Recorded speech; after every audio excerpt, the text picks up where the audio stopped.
Para os irmãos amados, eu acho um versículo aqui na Bíblia muito importante para nós e que eu queria deixar para a nossa meditação.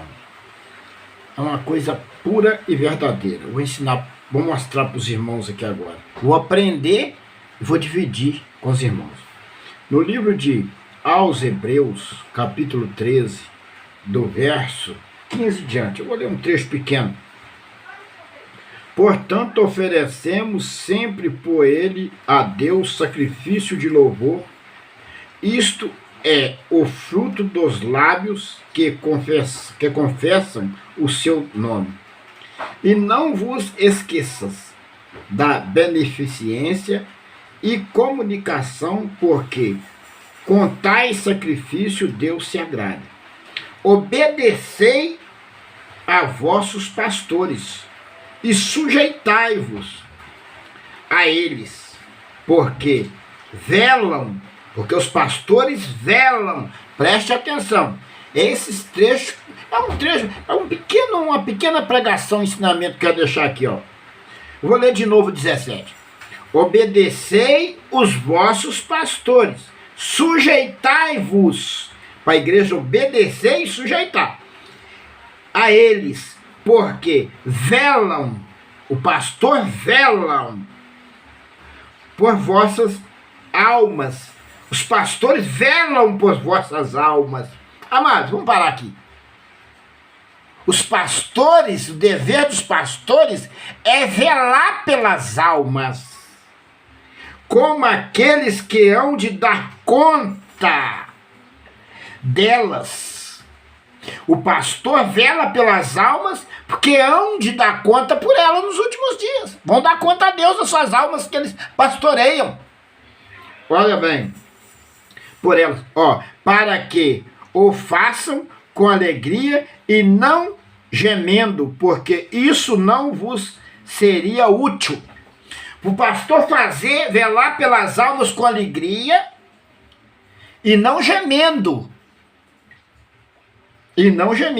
Porque isso não vos seria útil.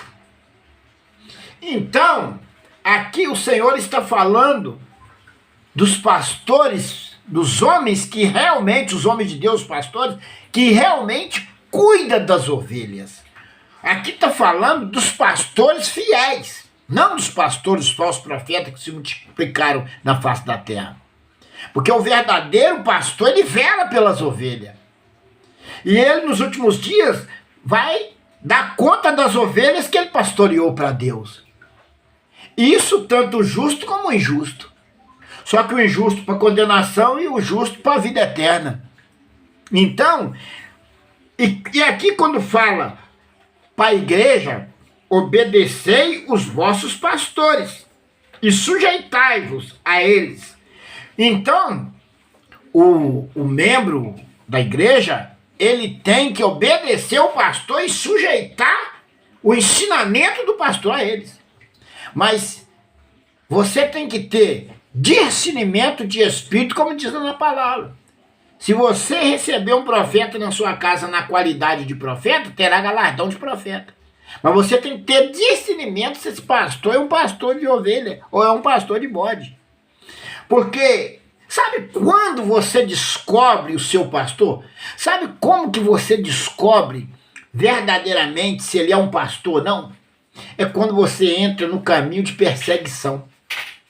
Se ele te apoiar, se ele orar por você, condoer contigo de verdade, você tiver visão disso, não for de engano, esse é um pastor de ovelha. Mas quando você entra em perseguição, aí você não tem pastor, aí você vai ver se ele é pastor, não. Você não tem amigo, você não tem irmão, você não tem parente. Eu sou testemunha viva disso.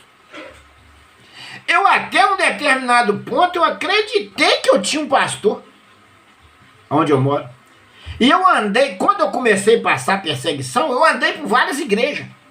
E foi recebida pedrada, da mesma forma como onde eu estava. Eu só recebi pancada, perseguição, pancada e perseguição. Eu cheguei a um ponto que eu falei, meu Deus, o que está acontecendo? Não estou acreditando nisso. Amados, até eu me lembrei que agora foi um dos momentos crucial da minha vida. Eu estava passando uma situação. Minha ex-mulher tinha separado de mim, levado meus filhos, que é a coisa que eu mais amava na vida. A coisa abaixo de Deus era meus filhos. Abaixo de Deus, nosso Senhor Jesus Cristo, era meus filhos. Para mim, é meus filhos até hoje. E hoje a minha esposa que está comigo, essa para mim, abaixo de Deus, é ela e meus filhos. A minha esposa é uma bênção de Deus. Eu saí da minha casa sozinho, triste, falei, vou ouvir uma palavra hoje. Vou na igreja ali embaixo ali, vou ouvir uma palavra. Amados, eu não esqueço disso como se fosse hoje. Eu cheguei na igreja, sentei no banco. Que mensagem que o pastor trouxe? Aquela mensagem é a mensagem que eu estava precisando ouvir de fortalecimento para minha alma. Eu falei, Senhor, glória a Deus. Eu fiquei maravilhado com a mensagem. Porque a mensagem bateu um pouco, mas ela me edificou, que eu precisava ouvir a palavra de Deus. Eu queria que a palavra, eu precisava da palavra. Que a palavra foi uma bênção para mim. Eu glorifiquei a Deus. O culto terminou, eu feliz. E eu fiquei em pé assim, para me subir com o irmão até um trecho do caminhado. Amados, a igreja era uma igreja pequena. Sabe o que o pastor fez? Acabou o culto. Na hora que ele falou aquilo, eu esvaziei todinho. Vim embora para casa bagaçado. O pastor virou, reuniu os jovens, o pessoal da igreja, tudo ali na frente, no altar com ele. Ele virou e falou para os irmãos assim, amados, irmãos, irmãs, eu tive que trazer essa mensagem desse jeito. Porque ele está aí, ó. Ele precisa, por isso que eu tive que pregar desse jeito. Ele deu explicação para os irmãos que tinham que pregar daquele jeito, porque eu estava lá no culto e eu precisava de ouvir uma mensagem. Eu falei, meu Deus, então ele pregou só por causa de mim? Eu fiquei tão triste. Eu vim para casa triste, angustiado. Aí eu tinha uma amizade muito grande com o irmão. Eu peguei e conversei, um senhor de idade, que eu gostava muito, gosto dele até demais. Aí eu contei para ele essa situação. Ele falou, meu Deus. Amados, aquilo foi uma tristeza para mim. Então, eu comecei a ter experiência de quem é homem de Deus e de quem não é homem de Deus. Eu não sou pastor, não sou presbítero, não sou diácono, não sou nada. Mas eu ando por aí, eu me deparo com pessoas necessitadas da palavra, eu levo a palavra, eu apoio na oração, chego em casa, eu oro. Se depender de uma ajuda que eu tiver ali, eu divido com aquela pessoa. Eu dou um ombro amigo, eu oro. Hoje a minha mulher ora, a pessoa está doente, está enferma. Se eu souber de alguma coisa que eu puder ajudar, eu ajudo. Porque o dever não é só do pastor, como diz aqui na palavra, mas nós que conhecemos a palavra e amamos Jesus, amamos o caminho, amamos salvação, nós temos isso dentro de nós, porque o Espírito Santo de Deus nos impulsiona a fazer o bem, a orar, a ajudar o próximo. E eu percebo que o verdadeiro pastor, vale a pena você obedecer ao verdadeiro pastor. Você quer estar perto, quando você encontra um homem de Deus de verdade, você quer estar perto dele, você quer estar orando com ele. É assim, quando você encontra um homem de Deus de verdade, você quer estar perto. Porque você reconhece que é uma verdadeira ovelha. Não é ajuda financeira que basta muito, mas a oração do homem de Deus, ela pode muito seus efeitos. Se um homem de Deus for ungido do Senhor orar por você, Deus responde no seu oração, unida com a sua fé, você se torna mais forte. Agora um falso profeta, um adúltero, um maldizente, um perseguidor, ele vai orar, mas Deus não vai nem ouvir, a oração dele vai passar no teto. Então, o Senhor não está mandando você acompanhar falso profeta, não. O Senhor está mandando acompanhar os verdadeiros homens de Deus. Então, muitos pastores pegam essa frase, eu não vou nem ler mais para baixo, não. Pega essa frase aqui, ó. Obedecei os vossos pastores e sujeitai-vos a eles. Pega a frase pura, muda e aplica em cima de pessoas inocentes, que não têm conhecimento da palavra, não lê Bíblia. Aquela pessoa fica presa na mão dele, ele faz dela marionete, tira tudo que ele tem, até o último centavo, faz dela o que quer. Ou até mata. Então você tem que ter discernimento de espírito. saber se aquele homem é um verdadeiro pastor para você obedecer. Então, amados, nós temos que estar sempre na presença do Deus vivo. Eu já vi coisa acontecer em outra cidade que eu já passei, em igreja, de certas pessoas que diziam ser pastores e não era nada, de assustar. Eu já vi de tudo nessa vida. Já vi de tudo, tudo. De tudo que você pensar, eu já vi. Mas eu nunca defamei essas pessoas, não. Sempre orei. Eu vi um pastor uma vez, de uma determinada ministério, uma determinada cidade, e eu congregava com um pastor que era uma benção. Esse homem me ajudou muito, me ensinou a ser um homem de Deus. Já partiu para a glória, um senhor de idade, me ensinou a ser um homem de Deus. Aquele foi um pai na fé para mim. E eu sempre respeitei ele. Se tem algum erro na vida dele, eu não, é problema dele com Deus, mas ele me ensinou certo, nunca me perseguiu, graças a Deus. E um pastor de uma determinada igreja grande,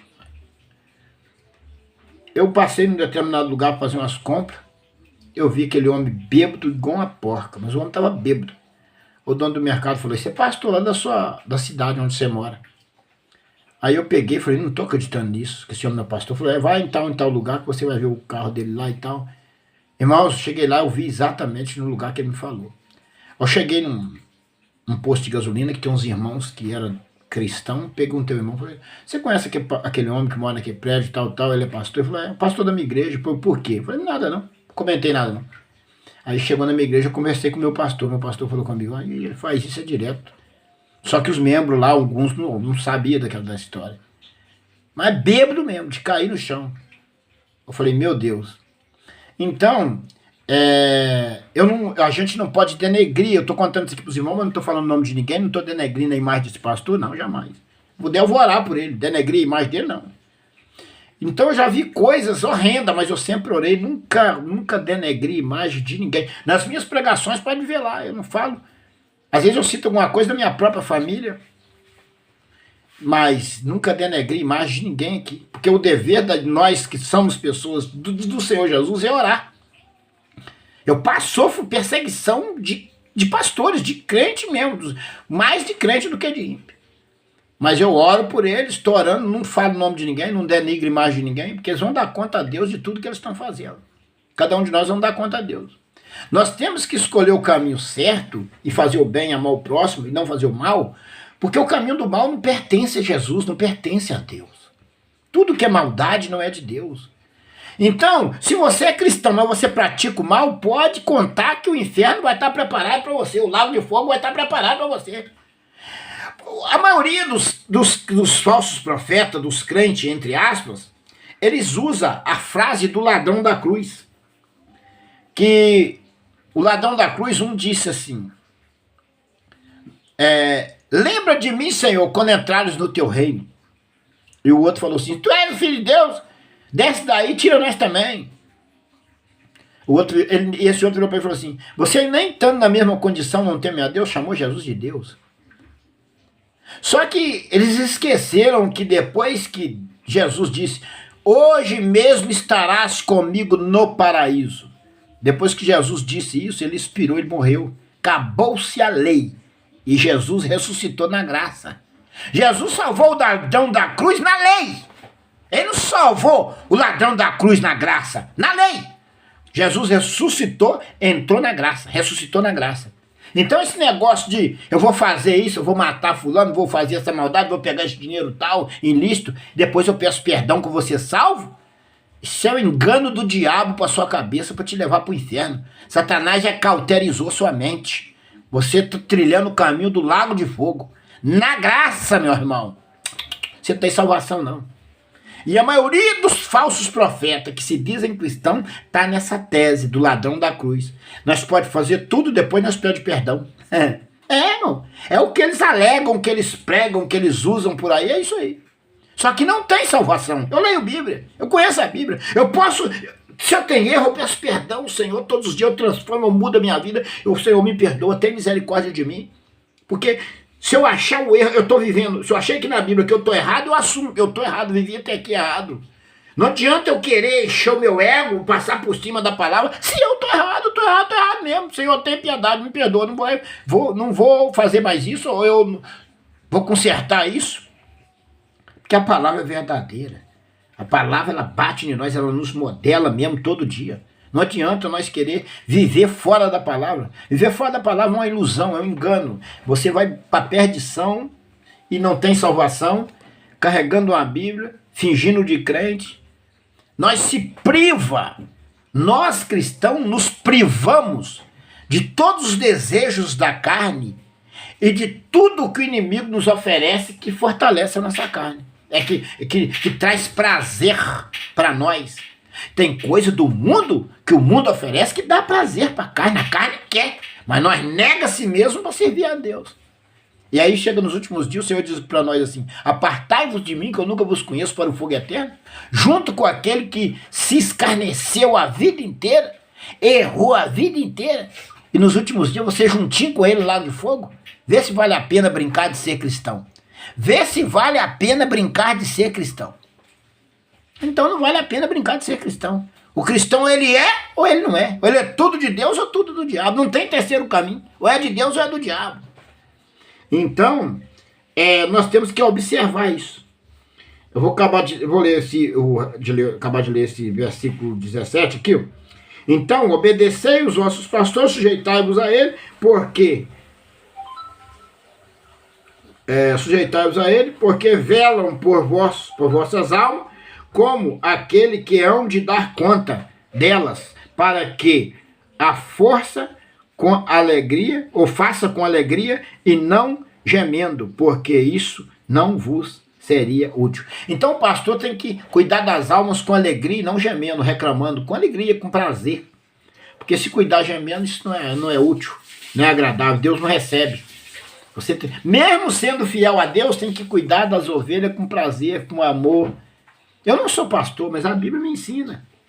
Olha o 18, vou ler o 18 também. Orai por nós, porque confiamos que temos boa consciência. Então, aqui o profeta está falando, orai por nós, porque confiamos que temos uma boa consciência, como aqueles que em tudo querem portar-se honestidade. E rogo-vos com instância que assim o faças, porque eu mais depressa vos seja restituído. Mais depressa vós seja restituído. Então nós devemos orar uns pelos outros, orai por nós, assim nós orarmos também pelos outros, porque confiamos que temos uma boa consciência. Nós temos que ter uma boa consciência. É por isso que a palavra diz, se a tua consciência te acusa, maior é Deus para te acusar. Você já está com consciência suja, pesada, está te acusando. Agora, se a sua consciência não te acusa, maior é Deus para não te acusar. Então aí você ora, Deus responde. Você pede, recebe. Você busca, encontra. Porque você tem plena consciência com Deus que você está andando verdadeiramente com Deus. Então, ó, como aqueles que em tudo querem portar-se honestidade. Como aqueles que em tudo querem portar-se honestidade. E nós temos que realmente lutar para nós ser honestos em tudo. Em tudo. Ó, e rogo-vos com instância que assim o faça, para que eu mais depressa vos seja restituído. Para que eu mais depressa vos seja restituído. Deus restitui tudo que nós perdeu, tudo que o inimigo tira de nós, as humilhações, tudo Deus restitui. O Espírito Santo de Deus nos enche e o Senhor restitui aquilo que nós precisamos, aquilo que nós perdeu. Então, servir a Deus é uma renúncia todo dia. Então, sujeitai os vossos pastores, se forem homens de Deus. Se for falso profeta, foge dele. Toma cuidado com ele, vigiai, orai e vigiai. Porque o falso profeta, ele é considerado um anticristo, ou servo do anticristo. Ele usa a palavra, fala de Deus, mas é uma serpente venenosa. E se você é ovelha, toma cuidado, porque o diabo que está nele sabe que você é ovelha. E ele vai lutar o máximo para te contaminar. Se ele vê que ele não consegue, ele vai tentar contra a sua vida. Porque o que está nele não é da parte de Deus, é do engano. Então você sabe o que vem do engano, é do maligno. Então você tem que vigiar. Deus abençoe a todos e a paz do Senhor para os irmãos.